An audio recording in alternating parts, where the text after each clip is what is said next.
how Mongolian sounds like to a non-Mongolian speaker. Ever wondered how your language sounds to someone who doesn't speak it? Well, let's listen.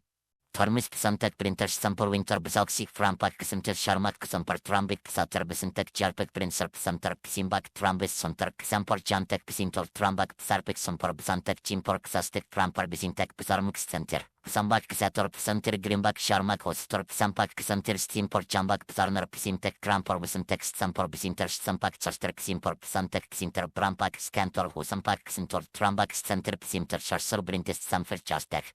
Yes, I know it sounds nothing like the actual language. My channel is called Language Gibberish after all. I'm sure those who completely missed the point will flood the comments with "this is nonsense and your pronunciation is all wrong." All because they didn't get the joke. Follow me if you want to hear Spongebob obliterate more languages in hilarious gibberish.